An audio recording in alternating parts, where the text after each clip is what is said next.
तो दोस्तों कभी कभी ऐसा होता है कि आप कुछ ऐसे लेख आपको पढ़ने मिलते हैं, कुछ ऐसी कविताएं जो आपको अंदर तक झकझोर के रख देती हैं। ऐसी एक कविता मैं आपके लिए पढ़ना चाहता हूँ। ये थोड़ी सी लंबी हो सकती है, तो कुर्सी की पेटी बांध कर बैठिए। ये थोड़ा लंबा सफर होगा, यूजुअली जो हम रील करते हैं उससे थोड़ा लंबा होगा। और मुझे ये भी नहीं पता ये किसने लिखी है, तो अगर ये उन तक पहुंचे जिन्होंने ये कविता लिखी है तो मेरे लिए बहुत मुझे बहुत खुशी होगी इस बात की। कविता कुछ ऐसे है। लिखना है तो लिखो उस कुतिया की आंखों के बारे में जिसके पिल्ले का धड़ सड़क से गुजर रहे टायरों से थोड़ा थोड़ा चिपक कर साफ हो रहा है। लिखो उस शर्मिंदा हिजड़े की नाक के पसीने के बारे में जो सब कुछ होना चाहता है सिवाय एक हिजड़ा होने के। तुम लिख सकते हो उस जवान हाथ की कपकपाहट जो ब्लेड लिए नस काटने के नफे नुकसान को तौल रहा है। कभी लिखकर देखो चिड़िया के उस फड़फड़ाते परों के बारे में जो एक चील को अपने सामने से अपना बच्चा दबोचते हुए देख रही है। या लिखो उस मुर्गे के कानों के बारे में जो ध्यान से सुन रहे हैं दो ग्राहकों की झटके और हलाल की डिबेट। तुम लिखो एक झोपड़ी में रात भर चली फुसफुसाती अंताक्षरी को जो टूटी छत से पानी टपकने की वजह से हो रही है। किसी दिन उतार दो पन्नों पर, किसी दिन उतार दो पन्ने पर उस विकलांग की शर्म जिसने बाथरूम पहुंचते पहुंचते फर्श पर टट्टी कर दी है।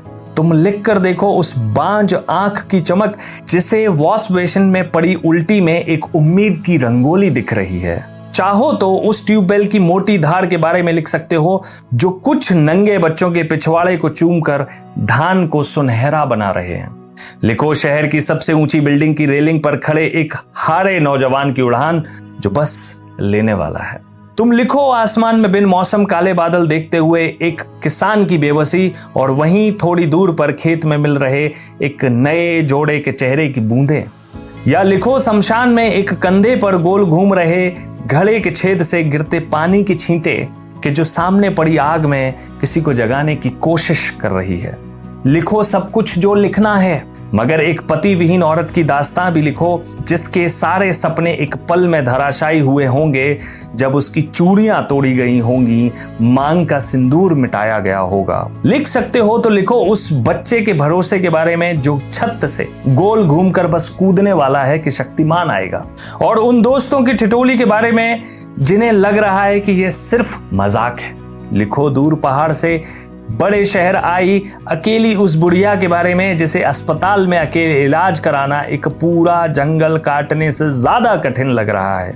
लिखो उस भिखारी की फैली पुतलियां अचानक उठे दर्द के बारे में जो सामने से आती एक बड़ी गाड़ी को देखकर बढ़ गया है। लिखो उस रिश्तेदार के भेड़िए जैसे दांतों के बारे में जो एक लड़की को कमरे में अकेले सोते हुए देखकर लाड़ चुआ रहे हैं।